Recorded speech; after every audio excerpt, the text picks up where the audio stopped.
Our next speaker is Professor Chris Hackley, and I wish I'd read Chris's thesis before I'd written my book on content strategy, I have to say. One of the impacts of the rise of the ubiquitous kind of digital presence is also the rise of the so-called paratextual nature of brand messages. Now, what Chris is going to explain what he means by that. What struck me was that when I saw actually his thesis that commercial mythology, and I think that the branding is sort of, we mythologize. I was one of the mythocrats, actually. I was mythologizing trivial things to kind of imbue them with kind of more value than they actually have functionally. But commercial mythology has always been based on creating brand fairy tales. But today it seems that those fairy tales are getting kind of becoming more fragmented, to use your phrase. And that the constitution of the brand meaning today in this world of media convergence is a more complicated process than it used to be. So what is actually paratextuality in marketing and how it is connected to digital? Great pleasure to introduce Professor Chris Hackley, Professor of Marketing at the Royal Holloway University in London, to take us through this. Chris, please.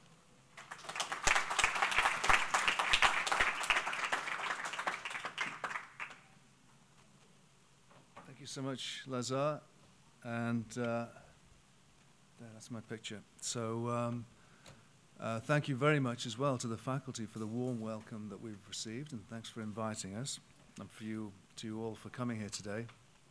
So what I'm going to try to do today is take you through some work that myself and my colleagues have been doing recently. The motivation for this work was to try to find a theoretical framing for what we see as a sweeping change in marketing. In particular, the shift in the locus of brand meaning from primary text to paratexts. So this embraces the shift in ad spend from mass media, mass media to numerous varieties of below-the-line media, and in addition to the countless hybridized forms of advertising that are enabled by digital media, such as product placement and various forms of sponsorship, native advertising, and so forth. So the paratext appeared to us to be a way to conceptualize this entire change. So you may or may not agree. At the end of the slides here, I've got a reference to some papers on this subject that we've published, and anybody is welcome to the slides. There are some links on them as well. So if you'd like to see those, then you're welcome to. So my university has its name because it was bequeathed by this gentleman, Thomas Holloway, who was a Victorian entrepreneur. He created a series of branded medicines and potions, which had apparently no medicinal value at all. And this is a quote from a person, a distant relative of his, descendant of his, who wrote a book about him, saying that the self-proclaimed Professor Holloway used his millions to build the enormous Gothic Holloway College and Holloway Sanatorium for the insane. So I have to reassure you that there are no self-proclaimed professors, nor insane ones at Royal Holloway, although some days one does wonder. But he gave us our building, and he was a pioneer in advertising back in the mid-1800s. And so Holloway's pills here, the exciting cause of sickness. He built enormous stories around his various pills and potions, and these were some of his other advertisements that he produced. He produced billboards in China. He tried to persuade Charles Dickens to put a reference to one of his branded medicines in Dombey and Son. And Dickens declined, but that sort of practice was surprisingly common in those days. There were quite a number of authors and stage play writers who would take money to feature certain places or brands of produce in their work. And Holloway did succeed in getting his name in some stage plays, or rather the names of some of his ointments. So what it struck me is that Holloway had an intuitive understanding of the power of paratexts. So he used various means of various different forms of advertising at his disposal, and he seemed to be way ahead of his time. he built various stories and mythologies around his brands, and he was extraordinarily successful. Apparently, he believed in the placebo effect, so he was completely shameless about the fact that his potions had no active ingredients. But he apparently believed that they did people some good in some way, provided they bought into the myths that he built around them. And his understanding of Paratexts was not unique to that time. There were Victorian pottery entrepreneurs of the same time who realized that if they managed to get their brand of pottery, such as Josiah Wedgwood, into the annual royal portrait, those pieces would fly off the shelves and become the must-have item of that year. So there isn't anything really new in marketing, as is often said. Or what becomes new are the platforms and the forms. So moving to a few years ago, this was the selfie that broke Twitter, apparently. At the time, it was the most shared and liked piece of Twitter content that had ever been the case. Within the first couple of days, it was shared multiple millions of times. And you may remember this, excuse me, from the Oscars of a few years ago. It was, of course, it was represented in the media as a rather spontaneous and joyous expression of fun for the actors. It was, of course, a pre-planned advertisement for Samsung, who was sponsoring the selfies that year. And Ellen DeGeneres, who initiated this, got into a little trouble because she was seen backstage using an iPhone and photographed so doing. So I'm going to try to structure this talk a little bit. I'm not very good at structuring things. You will notice that, like a first-year media studies student, I've got very excited about Mac PowerPoint suggestions here. So I'm going to run through the whole gamut of those. I just acquired a Mac just a couple of years ago. So Des claimed that he didn't know much about digital. I'm confident that I know even less. And so please bear with it. You may have to shade your eyes at some points. But this is roughly the structure that I'm hoping to try to keep to.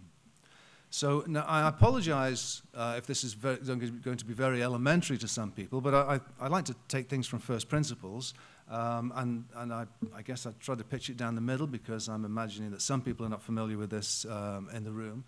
So we took our source as Gerard Genette's work on literary paratexts. So this is where the idea comes from, that we can apply this analogy to marketing. That comes a little later. So Genette, of course, developed Kristeva's work on intertextuality, and he developed a whole thesis on transtextuality, of which paratexts are a part. So he conceived of meaning as emanating from the reader interpretation of primary texts, such as novels, plays, and works of poetry in his time. A paratext is a text about the text. It is a secondary text, in other words, that refers to and depends for its meaning upon the primary text. So that, in essence, was Genette's thesis. So paratext is peritext plus epitext. So within a traditional book, the paratexts would include the title, the chapter headings, the illustrations, if there are any, the book blurb, the preface, the cover blurb, the index, the footnotes, and so forth. So these are items within the text that give it meaning and frame and cue the way it should be read and understood. Epitexts are actually a little bit more interesting because they're kind of at arm's length. In literary works, they would be things produced outside the text, such as the interview with the author. But even that is essentially a marketing device. It was invented by French publishers in the mid-1800s. And so it creates a sense that the reader is gaining an independent point of view about the primary text, when, of course, it's an advertisement for the primary text. So the understanding of paratexts evolved a long time ago, and it was from the marketing nous, really, of French publishers that the interview with the author was generated. And this I guess, evolved into what Burstyn calls pseudo-events. So now there's an entire panoply of pseudo-events, which Burstyn describes as events which are created merely with the purpose of being reported upon by journalists and receiving press coverage. And one can think of the interviews with sports people, and there are innumerable varieties of these today, all of which, of course, are, in essence, marketing devices. So epitexts were external to the text. Included as a subcategory of epitext, Genet included hypertexts, which he spoke of as, say, parodies or subsequent works, or you might argue in the movie business, prequels. So these were some of the conclusions Genet drew about paratexts. He said that a text cannot exist without a paratext. So if you can imagine a book is just a jumble of words without a cover, a title, some sort of framing, some chapter headings, and without that, the book wouldn't exist in the sense that it does. However, a paratext can exist without a primary text. So the example Genet gives is the works of Aristotle and Socrates, which are lost, but they've been compiled together with the work of curators and editors and from sort of archival material and so forth. So a paratext for Genet is a threshold through which a text is entered. It frames and cues the interpretation and meaning of a text and gives it form and meaning. So paratexts are surprisingly important. At first glance, there may be things that are marginal or irrelevant, and yet Genet brought out the fact that they are very fundamental to the way meaning is created through texts. So this is a bit, I'm going to skip through very quickly, because this is kind of the positioning of the paper we did as regards marketing and consumer research. So very briefly, marketing and consumer research was sort of dominated by the idea of consumer behavior until the 1980s, when certain authors brought in literary and anthropological perspectives and made more acceptable the idea of symbolism in marketing in particular. The first person to talk about symbolism in marketing was a chap called Sidney Levy. He wrote about it in the Journal of Marketing in 1959, but that was kind of ignored for some reason, and ignored for an awfully long time by the mainstream in marketing. I've put a couple of examples of these old advertisements here. One in particular down at the bottom. Some of you may know the story of how an ad agency working for Coca-Cola found a rival brand was using an image of an old fella in a green outfit. So the Coca-Cola agency decided to change the outfit to red, and beef the fella up a bit so he's a bit chunkier, and feature him in the advertisements. And this became what's known really as the icon of Father Christmas throughout the West. So this was an extraordinary intervention into media paratext at that time, because every time somebody saw the image of Santa Claus, intertextually they were referencing the Coca-Cola brand. So it was a very clever piece of work, and it sort of assumed its own momentum. Of course, these things can never truly be engineered by marketers. There always has to be some inherent cultural movement that they tap into by luck or design, and that was what happened in that case. So there was an early example of paratextual marketing which has an enormous reach and many different manifestations, and it does not have to be under the control of the organization ultimately.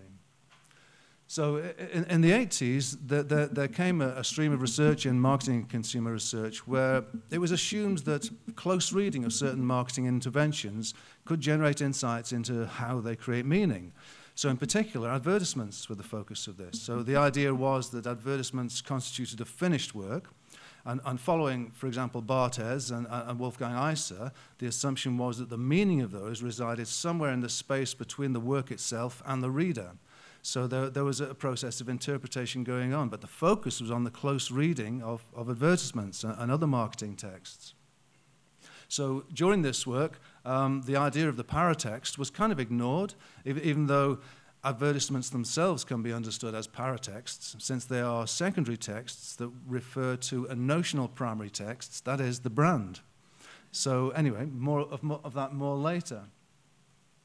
So this is pretty much what I've just said, I think, with a couple more of old Coke ads. Yeah, and so is that. So moving on to the issue of media paratexts, of course, some people might argue the analogy is a little tenuous, but media and culture scholars have been talking about this for a long time, of course, about media paratexts. And believe it or not, I think we are the first people to actually be talking about this in marketing and consumer research. So thank you, and we're always happy to steal ideas that are not well used in marketing and business research. So we're going to go as far as we can with that. So of course, Jonathan Gray and many other media scholars have extended the work of Jeanette to media paratexts. Now, there's one particular difference between the work that Gray and other scholars have done, which focuses primarily around movies and TV shows and the paratexts that surround them, such as movie trailers and advertisements and so forth, and media and paratexts in brands. And the difference is that in the scholarly work around media texts for movies and TV shows, there tends to be an adherence to Jeanette's principle that there is a hierarchical relationship between primary text and paratexts. So to give you an example of this, in the movie, and I think this is on the next slide here, in the movie Matrix, of course. Right. The movie Matrix, the producers decided to kill off Morbius. Was it Morbius or Morpheus? I forgot. Anyway, they killed off that guy in a computer game, but not in the movies. And the fans of the movies thought this was really bad form. They thought, well, why should we have to? They bought into the movies, and the movies had a particular status for them. And they thought, why should we play a computer game to find out what happens next? So this also illustrates the difference between transmedia storytelling, which is very common in movies, and paratextual storytelling, because in transmedia storytelling, there is an extension of the plot and the characterization across different media, and the audience follows that. However, the illustration of the Matrix movie showed that there's a resistance to that, and there is still this idea that the movie is in some way has a higher status, just as many people would argue, well, the book is the book. It's not about the paratext. It's about the work of art or the picture or something. Whereas Jeanette turned this on its head and said, well, actually, it's the paratexts that give the primary text any meaning. So in branding, we have a different situation where there is really no primary text as such. Many brand managers would argue, yes, there is. A brand is a substantial entity. It has a soul. It has a personality. It has values. On the other hand, you could say, well, actually, there's nothing there at all. It's an empty space. And paratexts work to put meaning, inscribe meaning into the empty space of the brand. And we can see many examples of that. Just a couple of brief examples I've got here. So these meerkats, I don't know if you've seen them in Serbia, but in the UK, they transformed not only one brand of price comparison website into the market leader, they transformed the entire industry. So if you're not familiar with it, the Compare the Market website is a very dry thing. You put in something that you want to buy and you compare prices across different suppliers. It's kind of boring. So the agency, VCCP, thought, well, this is kind of boring, so we'll do something else with it. So they invented these characters, and of course brand characters are absolutely not new in any sense whatsoever. But what they did with these was they built very rich and complex story worlds around the various characters. So they have this chap, whose name I've actually forgotten now. Alexander Orlov, of course it is. How could I forget? A couple of years ago, the agency VCCP released an autobiography of Alexander Orlov, and it became a bestseller. So what we have here are brand paratexts that are in effect signifiers that are becoming detached from the sign.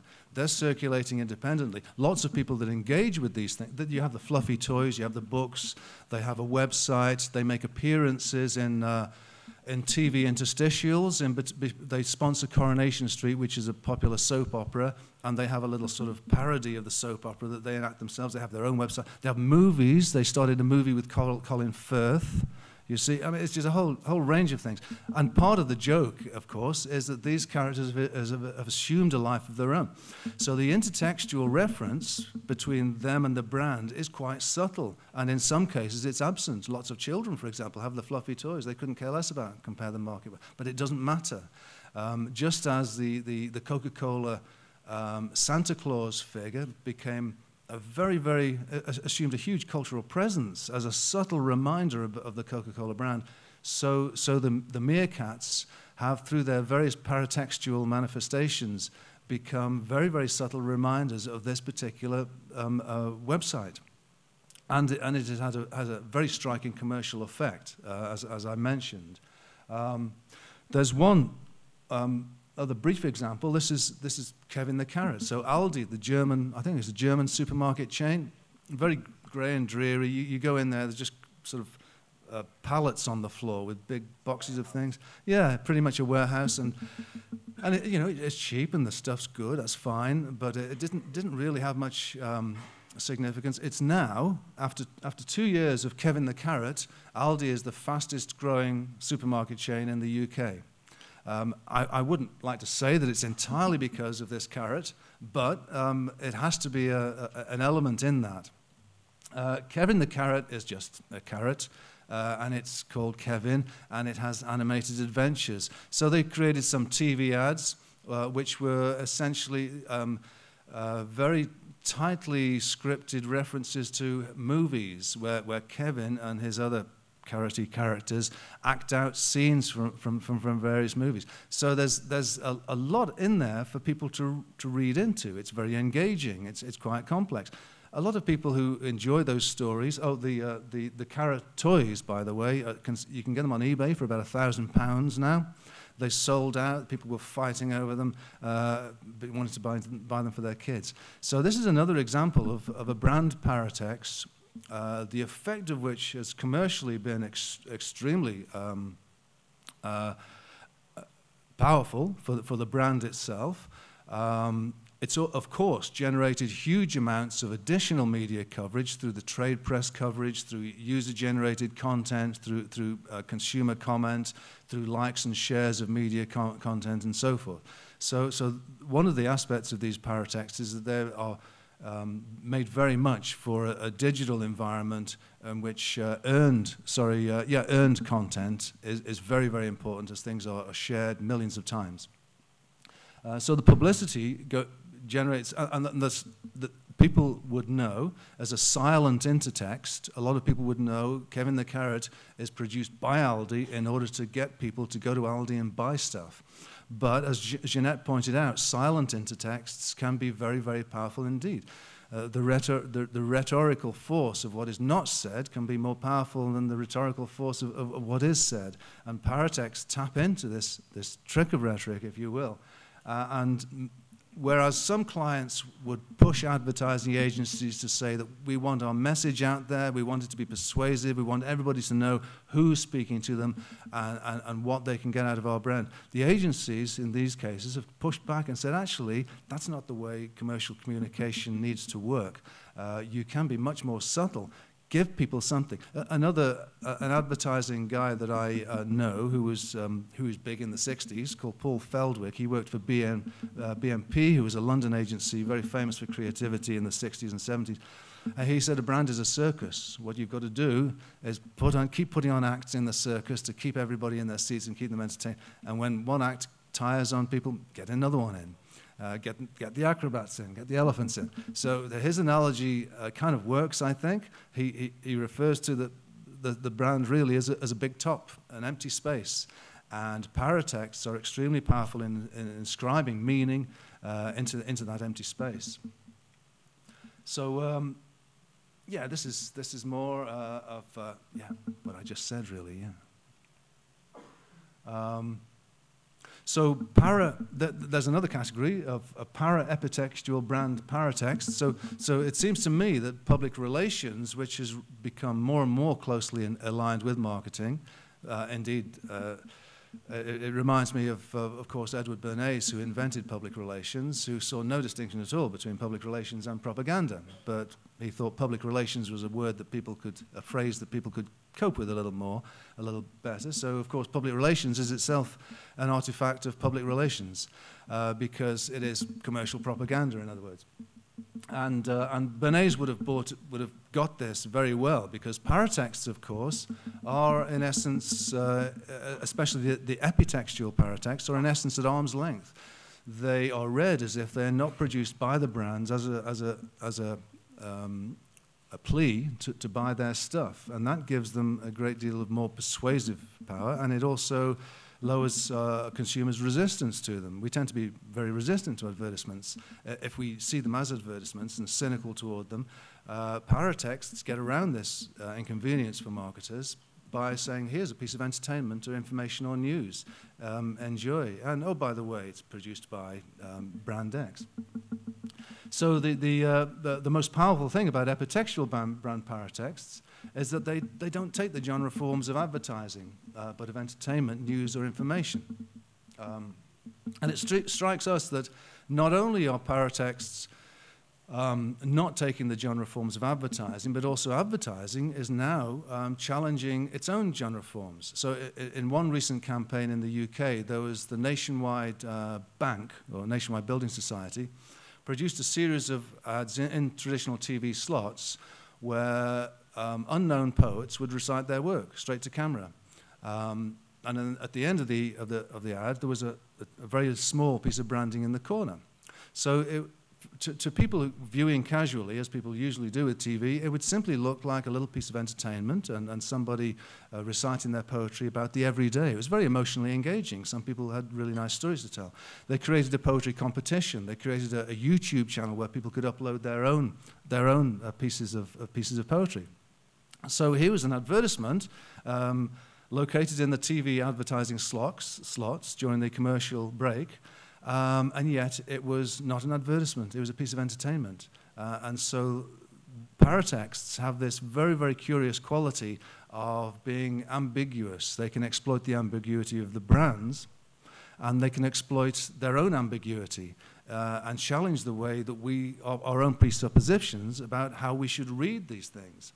So here was an ad saying, yes, I'm an ad, you know I'm an ad, but actually I'm kind of not, I'm an entertainment.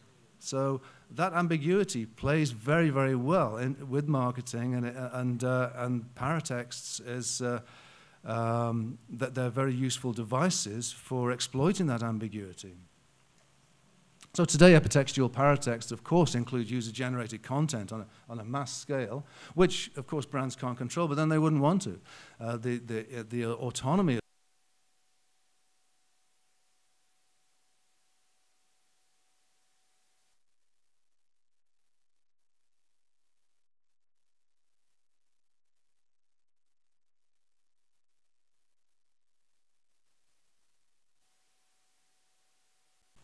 Okay, so and brand placement, product placement, of course, which is huge now. It's always been around since the silent movies, product placement in movies, but it was never really spoken of, and it wasn't widely understood by the public. Today, many movies fund their entire production costs from brand partnerships with brands that appear in the movie, and they selectively publicize some of the brands that feature in the movie. So you might have a Superman movie with a 7-Eleven shop right in the background, and they might feature that as some of the pre-publicity for the movie. So not only is paratextual promotion in the form of product placement much more widely understood now, it is completely shameless, and there's very little audience resistance to it. Audiences quite enjoy, well, certainly, well, there's a bit of nuance to this. In our research, we found audiences under 40 enjoy product placement and other forms of marketing that are under the radar, if you will, like that. Audiences who are a little older, who remember the distinction between editorial and advertising, have a little more resistance to it. They regard it as inherently deceptive. However, of course, the older people are dying, and the younger people are changing the structure of media consumption. So, you know, the ball's really in their court. And epitextual video content is also very useful for marketers. This was a video that I recommend you have a look at if you haven't looked at it already. It was a gag set up in New York of a telekinetic girl. So if you see the video, it's really well done. It's great. There was no mention of the Carrie movie. It was brought out just before the release of the last Carrie movie, and of course the centerpiece of the Carrie horror movie is a girl with telekinetic powers that kind of goes wrong for her and for everybody else. And yet it was very, very effective. There's the viral link at the top is the Dove virals. I don't know if you may have seen those. They've put Dove, the sort of personal hygiene soap, detergent, shampoo brand, has produced 2 of the most shared and viewed virals of all time.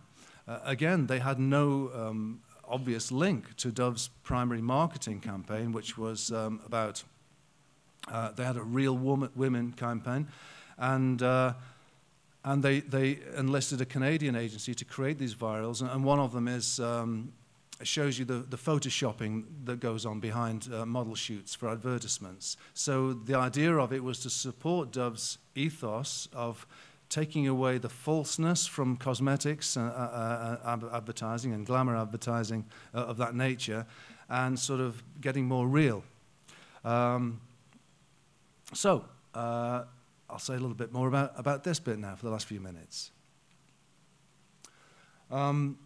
So the primary text of brands, just to reiterate, is notional. It's an empty space, or at least an ambiguous space. And it's populated by paratexts, which inscribe meaning into it. Now, the thing is, of course, the reading strategies through which cultural meaning is created are changing because of digitization. So digital consumers interpret brand meaning through a lot of very fragmented, momentary, partial encounters with brand intertexts that they see on paratexts, such as tweets and Facebook posts and advertisements and so on and so forth, and little features and vignettes in movies and so on. So consumers are now rarely engaging with long-form marketing, as you might describe it. I think of in the 1970s, which I'm very familiar with because I was kind of a teenager then, and you would have one set-piece 20-second TV ad that would become iconic and legendary. They'd show it 20 times a week for 6 months, and it would become just a thing. Everybody would talk about it, and it would define the brand. I'm thinking of things that Paul Feldwick was involved in, such as the Cadbury's Smash characters, you know. So anyway, so you'd have several of the, and a little bit more recently was the Guinness White Horses ad, which is often voted in the UK as the most favourite ad of all time, produced by Abbott Mead Vickers. I went to speak to Abbott Mead Vickers, and everybody I spoke to told me they created that ad, which is quite interesting. So I guess everybody had a part in it, I suppose. But there you had these. You could conceive of these perhaps as primary texts of the brand. They were very, very. They attained a cultural primacy that was quite strong, and they're still there. Today, it doesn't seem to be like that anymore. These paratexts that people encounter via social media, especially, have no sense of narrative continuity. It's not about stories, really. There's a lot about brand storytelling, but these are not really stories because they don't have any narrative coherence. They're little vignettes, little fragments.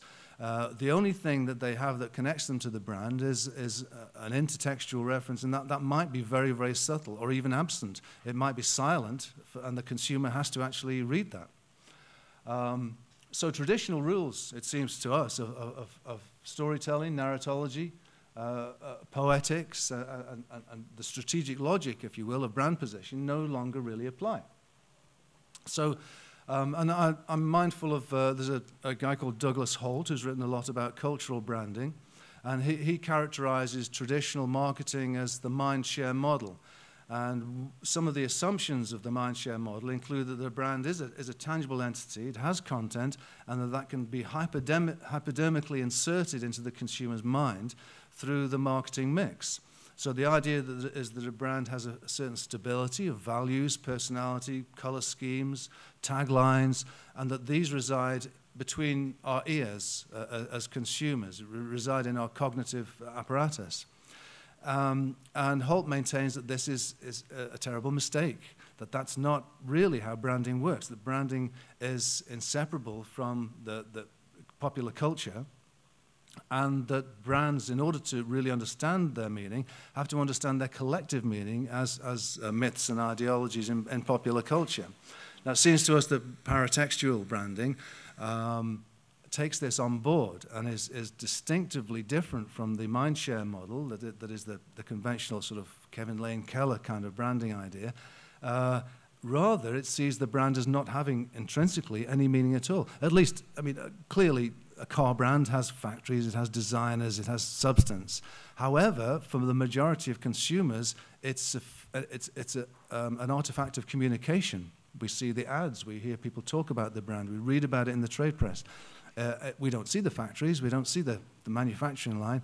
The brand for us is something very, very abstract.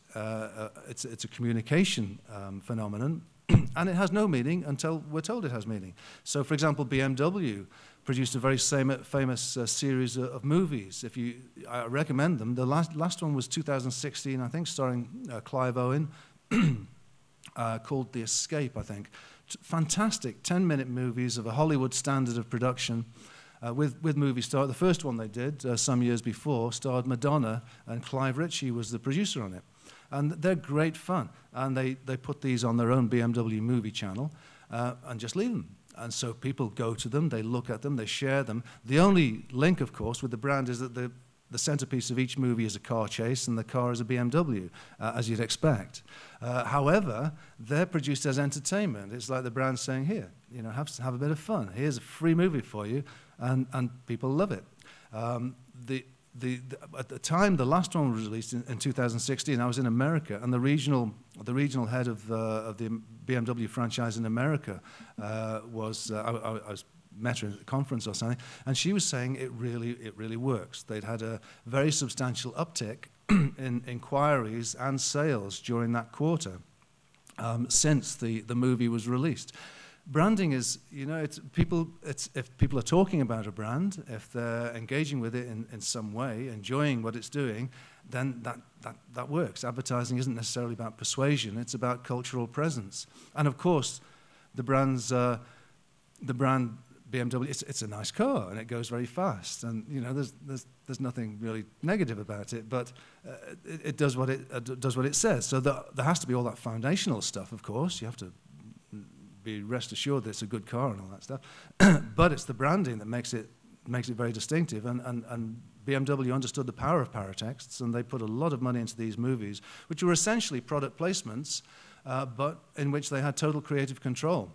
For brands, when they do a product placement in a movie, the awful thing for them is that they can't necessarily control the script unless, I mean, if they do, it becomes a total farce. And there are some countries in which that happens, where people are walking into a room and flashing the mobile phone like this.